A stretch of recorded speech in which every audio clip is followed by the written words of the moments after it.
nibyo reka mbasuze kandi bifurize kugubwa neza mbone kubaha ikaze kuri iyi tariki ya 8 z'ukwezi kwa kabiri mwaka w'ibihumbi 2026 ari nako nsuza abadukurikiranye muri mu Burundi, abadukurikiranye bari mu Rwanda, Uganda, Repubulika Iharanira Demokarasi ya Kongo ndetse n'ahandi mu bice bigiye bitandukanye. Mwese mudahwema kutugaragariza ko mudukurikiranye. Reka mbibutse ko muri amakuru tujye kwagezaho mwemerera gutanga ibitekerezo n'inyunganizi munyarukira muri comment, hanyuma ugatanga igitekerezo cyawe kandi n'inyunganizi. Amakuru yacu rero araza kwibanda ku makuru akomeye cyane amaze kuba yamenyekana kugeza kuri ubu ngubu. Muri Kivu y'Amajyepfo, ingabo z'u Burundi nyinshi zoherejwe ku mipaka ihuza iki gihugu na Repubulika Iharanira Demokarasi ya Kongo. Ngibi biri mu myiteguro guhagarika ibikorwa by'umutwe wa 23 aho bishobora kuva ariho hose, bikaba byaba ari ibikorwa bigamije guhungabanya umutekano w'abarundi muri rusange. Repubulika Iharanira Demokarasi ya Kongo biravuga ko yongeye kongera imbaraga zikomeye cyane ku bijyanye n'imirongo y'imbere ku rugamba mu bice bimwe na bimwe bikomeje kugenda byumvikanamo imirwano, ari nabyo bice tuza kugenda tugarukaho kugeza kuri ubu ngubu tureba uko byifashe. Imibare y'abavanywe mu byabo muri Kivu y'Amajyepfo irarushaho kwiyongera umunsi ku wundi biturutse ku mirwano ikomeje kugenda iba mu bice bimwe na bimwe bikomeje kugenda biberamo imirwano nk'uko amakuru agenda atugeraho. Ihuriro ry'igisirikare cya leta ya Repubulika Iharanira Demokarasi ya Kongo ryongeye kwakira abasirikare badasanzwe babarizwa mu ishami rya Hibu Special Force baje hano muri Kivu y'Amajyepfo, ndetse ibi bikaba bigaragaza ko imirwano igiye kuba yakwiyongera. Mu by'ukuri Burasirazuba bwa Repubulika ya Demokarasi ya Kongo ari naho tukiri, ndaza kubwira ko Afurika y'Epfo yatangiye gukura ingabo zayo zabarizwaga muri MONUSCO mu Burasirazuba bwa Repubulika ya Demokarasi ya Kongo nyuma hafi y'amezi abiri izi ngabo za MONUSCO zongerewe manda, hakibaza impamvu nyamukuru yaba yatumye Afurika y'Epfo itangira gukura mu by'ukuri ingabo zayo hano ku butaka bwa Repubulika ya Demokarasi ya Kongo. Ibyo byose turaza kugenda tubigarukaho tubiva imuzi n'imuzingo. Icyo usabwa gusa ni ukutuguma hafi, ubundi ugakanda subscribe cyangwa se sabone, bityo ukarushaho kugenda ubana natwe mu biganiro n'amakuru tugenda tukugezaho. Nyemerera duhere ku makuru akomeye cyane amaze kugaragaza ko kugeza kuri ubu ngubu ibice bimwe na bimwe bikomeje kugenda biberamo imirwano, by'umwihariko imirwano muri Kaziba, Warungu ndetse n'imirwano yegereye umujyi wa Bukavu. Biravuga ko kugeza kuri ubu ngubu igisirikare cya leta ya Repubulika ya Demokarasi ya Kongo gikomeje kugaba ibitero ku myanya iri muri utu duce y'izinyeshyamba. Umutwe wa 23 ukaba wavuze yuko ngo ibitero bikomeje kugenda bigabwa bigira ingaruka zikomeye cyane ku baturage, ndetse ugashinja leta ya Repubulika Iharanira Demokarasi ya Kongo ko ibi bitero bigabwa muri utu duce ngo byaba ari ibitero byibasira kandi bikambura mu by'ukuri uburenganzira bw'ikiremwa muntu ku baturage batuye hano muri ibi bice.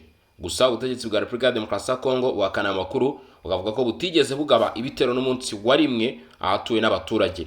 Ibyo bikaba byongeye kugaragazwa rero n'ibitero bikomeye cyane bigamije guhagarika izi nyeshyamba biri kumvikana hano muri Kivu y'Amajyepfo, bigaragaza ko kugeza kuri ubu ngubu urugamba rurimo ruragenda ruhindura ishusho uko bwije n'uko bukeye, aho igisirikare cya leta ya Repubulika Iharanira Demokarasi ya Kongo gikomeje kugenda cyegukana intsinzi.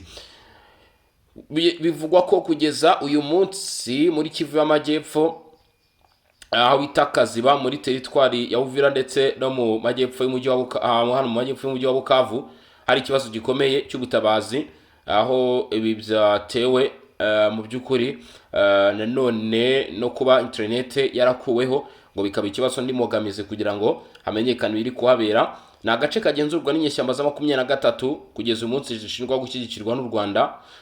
Mu by'ukuri bivugwa ko kugeza uyu munsi hakomeje kugenda hagwa amabombe menshi. Amakuru aturuka muri aka gace yemeza ko nibura abasivile 97 bamaze kwicwa n'abandi 235 barakomeretse bikabije. Mu by'ukuri ngo ibi bikaba byaratewe nanone n'ibirombe by'amabuye y'agaciro bikoreshwamo abasivile, abana ngo nibajya ku mashuri. Bivuga ko ngo ibi ngibi bikomeje guteza ibibazo bikomeye cyane mu mavuriro agiye atandukanye, aho imibare y'abari ku mavuriro irushaho kugenda yiyongera. Ibi nk'uko nabikubwiye ni ibikorwa byakomeje kugenda bigaragara, ngira ngo murabyibuka ko no muri Rubaya mu minsi yashize hagaragaye mu by'ukuri impanuka ituruka ku bucukuzi bw'amabuye y'agaciro budakurikije amategeko. Ibi rero bikaba byongera kugaragara muri Kivu y'Amajyepfo, bikagaragaza ko hari ikibazo gikomeye cyane cyugarije kandi nanone abaturage, ikibazo gikomeye cyane cyugarije abaturage, kandi ukabona ko ari ikibazo gikwiye kuba cyakemurwa mu gihe bigenze gutya, cyangwa se bikomeje kugenda gutya, ukabona ko bizagira ingaruka zikomeye cyane, cyangwa se bizateza ibyago bidasanzwe mu minsi iri imbere.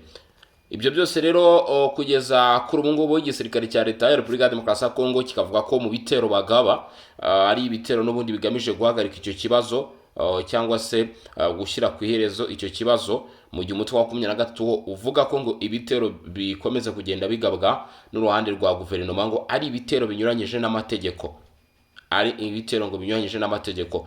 Ubu tuvugana ingabo z'u Burundi zongerewe ahangaha muri Kivu y'Amajyepfo, ariko by'umwihariko Perezida Evariste Ndayishimiye akaba yongereye umubare w'izi ngabo ze z'u Burundi, azongera by'umwihariko ku bice bihana imbibi n'igihugu cye. Ibi ngibi ni mu rwego rwo gukumira ndetse no guhagarika ibitero bimaze iminsi bivugwa ko ngo bishobora kugabwa ku gihugu cy'u Burundi, aho hari n'abarenga bakavuga ko ngo ibi bitero byatangiye, gusa amakuru aturuka ku ruhande rw'u Burundi akavuga ko ibyo ngibyo atari ukuri, habe na gato nta bitero na bike byigeze bigabwa kuri iki gihugu cy'u Burundi ngo bikozwe n'izi nyeshyamba zo mutwe wa 23. Cyakoza ubutegetsi bukavuga ko bwizeye neza ko byagiye bigeragezwa gutegurwa, ariko Burundi bukaba bugaragaza ko buri maso buryamiye amajanja. Ubu rero nk'uko nabikubwiye mu gutangira aya makuru, abarimo ingabo za Afurika y'Epfo bari kuva hano ku butaka bwa Repubulika Iharanira Demokarasi ya Kongo, ariko ntago ari ingabo za zindi muzi zaje mu buryo bwa SADC. Oya, Afurika y'Epfo yari ifite n'ingabo hano mu buryo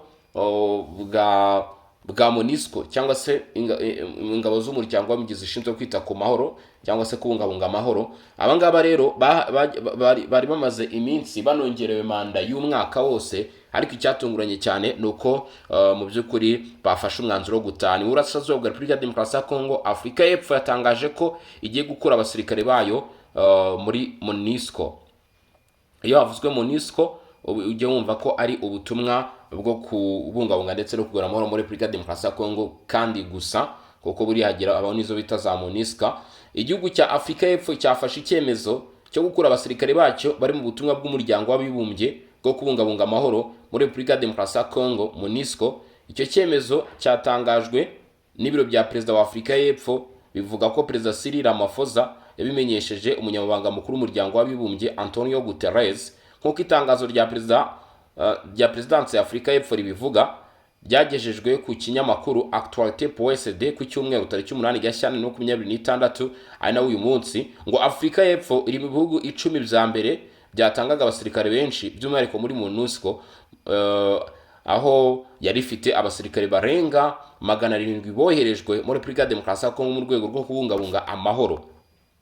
Perezidansi yasobanuye ko mu kiganiro cya telefone cyabaye ku itariki 12 Mutarama 2026, Perezida Ramaphosa yavuze ko icyo cyemezo gifashwe ku ruhande rwa Afurika y'Epfo rwonyine, kigamije gushyira hamwe ndetse no kongera gutunganya neza umutungo w'ingabo zayo SANDF.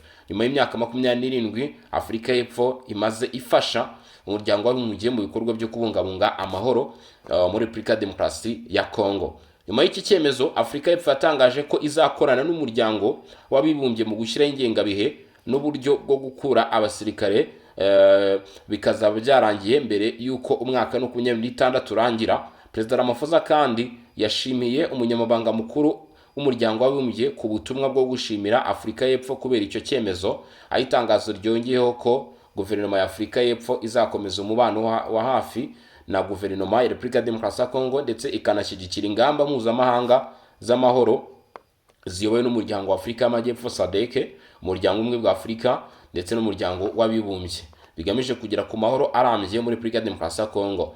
Mu kwezi k'Ukuboza k'umwaka ushize, inama y'umutekano w'umuryango w'abibumbye yafashe icyemezo ku bwumvikane bwose binyuze mu cyemezo nimero 2808 cyo kongerera MONUSCO manda kugeza ku itariki 20 Ukuboza 2026 ndetse no kongerera by'agateganyo manda brigade ya intervention. Nk'uko icyo cyemezo kibivuga, MONUSCO yemerewe gukomeza kugira abasirikare bagera ku bihumbi 11,500, abagenzuzi b'igisirikare ndetse n'abofisiye b'abakozi bagera kuri 600, abapolisi 443 ndetse n'abapolisi 1,270 bo mu matsinda ahuriweho. Ibyo byemezo bigaragaza ko inshingano nyamukuru za MONUSCO ari gufasha kurinda abasivile, aho yoherejwe gushyigikira ishyirwa mu bikorwa ry'imyanzuro 2773 2025 yo guhagarika imirwano ndetse no gufasha gushimangira ndetse no guteza imbere inzego za leta ya Repubulika Iharanira Demokarasi ya Kongo. Inama y'umutekano yanemereye MONUSCO gushyigikira ishyirwa mu bikorwa ry'agahenge karambye hashingiye ku cyemezo cya 2473 cyo mu 2025. Ubufaransa bwari bwateguye uwo mwanzuro, bwasobanuye ko ugamije gushyigikira MONUSCO ku isonga mu gushyigikira ibiganiro n'ingamba z'amahirwe zirimo iz'umuryango w'ubumwe bwa Afurika, iz'ubuhuza bwa Togo, iz'imiryango yo mu karere, iz'igihugu cya Leta Zunze Ubumwe za Amerika ndetse na Qatar. Kuba Afurika y'Epfo igiye gukura mu by'ukuri ingabo hano muri Repubulika Iharanira Demokarasi ya Kongo, mu by'ukuri bifite byinshi bivuze cyangwa se bifite icyo bishatse kuba byasobanura ndetse no kwerekana. Ni ukuvuga ngo MONUSCO igiye kugabanyirizwa imbaraga za gisirikare, aho Afurika y'Epfo ifite abasirikare barenga 700 kandi ni kimwe mu bihugu bikomeye bifite igisirikare gikomeye kandi cyubatse neza byageraga uruhare mu bikorwa bya gisirikare bya MONUSCO. Kubakurayo bivuze ko ubushobozi bwa MONUSCO bwo kurwanya imitwe yitwaje intwaro buza kugabanuka, cyane cyane mu burasirazuba bwa Repubulika ya Demokarasi ya Kongo ahari umutekano muke. Ikindi ni ikimenyetso cy'uko MONUSCO igenda isohoka buhoro buhoro hano muri Repubulika ya Demokarasi ya Kongo. Nubwo manda ya MONUSCO yongerewe kugeza mu mpera za 2026, icyemezo kigaragaza ko ibihugu bitanga abasirikare bitangiye kugabanya cyangwa gutekereza gusohoka muri ubu butumwa nyuma yo kumara imyaka myinshi babona ko nta gisubizo kiri gutangwa. MONUSCO ishobora kuba iri mu gihe cyayo cya nyuma muri Repubulika ya Demokarasi ya Kongo. Repubulika ya Demokarasi ya Kongo igiye gusigara ifite mu by'ukuri impande 8, bisobanuye ko FARDC igomba kwiyongera inshingano zo kurinda abasivile, aho leta ya Repubulika ya Demokarasi ya Kongo igomba gushaka ubufasha bushya, ikashakira nko muri SADC, umuryango wa Afurika yunze ubumwe, cyangwa se ikagirana amasezerano yihariye n'ibindi bihugu kugira ngo ibashe kuzeba icyo cyuho cya MONUSCO ndetse n'ingabo zigenda zitaha. SADC n'izindi mbaraga zo mu karere zagiye zirangira kugeza uyu munsi, aho igihe gikomeye nanone ku mutekano w'uburasirazuba bwa Kongo. Mu gihe AFC/M23 ikomeje ibikorwa bya gisirikare, hari ibitero bya drone n'intambara zitari hafi y'imirongo y'imbere. Ibingibi rero kugabanuka kwa MONUSCO bishobora kongera ibyago ku basivile, gutuma imitwe yitwaje intwaro ifata icyuho. Mu by'ukuri magambo make, ibi bisobanuye ko Repubulika ya Demokarasi ya Kongo iri kwinjira mu cyiciro gishya, aho MONUSCO igenda isohoka. Umutekano ugomba kwishingirwa cyane n'ingabo za Repubulika ya Demokarasi ya Kongo n'izo mu karere kurusha MONUSCO, kandi amahitamo ya politike na diplomasi ab'ingenzi kurusha mbere hose, mu gihe mu by'ukuri MONUSCO yarizwiho gutanga uruhare rwayo mu bikorwa bigiye bitandukanye, igenda mu by'ukuri igabanya intege cyangwa se igabanya ibikorwa byo gukomeza mu by'ukuri guhangana hano ku mirongo y'imbere ku rugamba. Abarimo Wazalendo bakomeje kugenda bagira ibyo batangaza ku mirwano ikomeje kugenda iba. Aba banarahiriye ko bazafata rwose umujyi wa Bukavu bakawushyira hasi, bakawaka umutwe wa 23. Ibyo bikagaragazwa n'imirwano kugeza uyu munsi igenda yumvikana mu bice bya Nyangezi, mu by'ukuri nk'uko bigenda bigaragazwa. Wazalendo noneho baravuga iki cyangwa se n'iki barimo gutangaza? Reka tubirebe, turebe nyine uko byifashe. General Dolphin Ngomanzito, uyu General Delphine Ngomanzito uzwi nk'umwe mu bayobozi b'intambara batinywa cyane kurusha abandi. Iyo uvuze icyitwa Wazalendo, mu by'ukuri biravuga ko arimo gutegura kuyobora ibico ndetse na za ambuscade, mu gihe bivugwa ko n'ubundi ibico byagiye bikorwa muri Kivu y'Amajyepfo uyu mugabo ngo byinshi yagiye abigiramo uruhare kugeza uyu munsi. Yashyizweho n'abandi basirikare bakuru, abajenerali nka komanda w'itsinda ry'ingabo zidasanzwe special force zikorana n'imitwe izwi ku izina rya Wazalendo, aho bivugwa ko noneho agahu gahuye n'umunyutsi, aho bivugwa ko noneho mu by'ukuri ishyano ricitse umurizo kuba uyu nguyu Delphine Ngomanzito, General autoproclamé wa Wazalendo, mu by'ukuri agiye kuba yaba umuyobozi ushinzwe gukurikirana ibikorwa bidasanzwe ndetse cyangwa se no gukurikirana itsinda ridasanzwe rya Wazalendo Special Force. Aba ni abasipesiyaliste cyane, ngo izi nshingano ze mu by'ukuri ntago ari inshingano zisanzwe, noneho ko zigiye guhabwa umugabo nk'uyu nguyu uzwiho ibico ndetse n'ibitero. Bivuga ko noneho mu by'ukuri ibigiye kuba bidasanzwe, nta gushidika cyangwa se nta gutandukanya. Ati uyu mugabo yagize ati nyuma yo guhabwa izi nshingano, ati nta gutandukanya amasasu yanjye, nta gupfusha ubusa amasasu yanjye, ngiye mfata umwanzi nshobora no kumufata mu maboko. Yavuze ko nyine special force agiye kuba yayobora, mu by'ukuri bigaragaza ko hari icyo ashaka guhinduraho, akerekana ko ishusho y'urugamba ikwiye kuba yava noneho mu maboko yo kumva ko cyangwa se gutekereza ko hari ugukoresha amasasu gusa. We yavuze ko ngo hari gahunda ihari yo kugenda afata mu by'ukuri afata cyangwa se acakira rwose abangaba akabafata matekwa. Ati ikintu bita matekwa zigiye kugenda zibaho. Uyu nguyu ni umwami wa Zambuscade muri Wazalendo, hari muri Kivu y'Amajyepfo, aramuzi, n'izi nyeshyamba ziramuzi. Leta ya Repubulika Iharanira Demokarasi ya Kongo yemeje ko yisubije Minembwe Centre n'utundi duce two muri Kivu y'Amajyepfo. Ubuyobozi bw'intara Kivu y'Amajyepfo bwemeje mu nama ya minisitiri yabaye ku itariki 6 bwemeza uruhande rwa guverinoma nyine ko ingabo z'igihugu FARDC zashoboye kwisubiza Minembwe Centre ndetse n'utundi duce dufite akamaro kanini mu ntara ya Kivu y'Amajyepfo. Ariko by'umwihariko bamenyesha guverinoma ko aka gace kamaze gufatwa. Uku kwisubiza ngo aka gace ka Minembwe Centre kwabaye inyuma y'imirwano ikaze yahuje FARDC n'ihuriro ry'imitwe yitwaje intwaro, leta ya Kinshasa rifashwe n'indi mitwe yitwaje intwaro. Mu by'ukuri ingingo z'ingenzi ku kwisubiza Minembwe, ngo aka gace gafite akamaro gakomeye mu buryo bwa gisirikare, aho aka gace kari muri Minembwe nyine. Minembwe yahereye mu misozi miremire ya Fizi kandi kafatwaga nk'igihome gikomeye cyane cy'inyeshyamba ndetse n'ahari ishingiro rikomeye ry'intambara muri aka karere. Iyi ntsinzi ya gisirikare FARDC zifatanyije n'ibitwe Wazalendo zagize intsinzi ikomeye, aho abarwanyi barenga 30 bo muri iryo huriro mu by'ukuri bafashwe. Abandi benshi bagira iki baza guhitanwa n'imirwano yabaga. Intambwe ikomeye mu bikorwa bya gisirikare kwisubiza Minembwe bifatwa nk'impinduka ikomeye mu ntambara mu burasirazuba bwa Kongo, bikaba FARDC amahirwe yo gushimangira umutekano mu turere twa Fizi, Uvira ndetse na Mwenga. Uko umutekano uhagaze nubwo imirwano ikomeje kuba myinshi muri aka karere, leta ya Kinshasa igaragaza iyi ntsinzi nk'ikimenyetso gikomeye cy'uko igisirikare cy'igihugu kiri kwisubiza icyizere ndetse n'icyerekezo mu guhangana n'imitwe yitwaje intwaro. Mu by'ukuri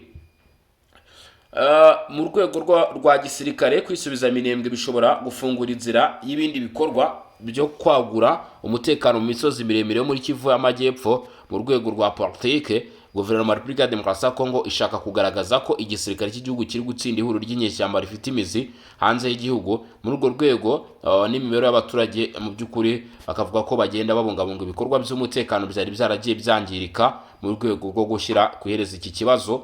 Ngayo nguko rero reka mbashimire, babwire ni mwakoze cyane kudukurikirana, aho mwari muri mu bice bigiye bitandukanye mu mpande zigiye zitandukanye, mukurikiranye amakuru n'ibiganiro tugenda tubagezaho hirya no hino uko biba byifashe.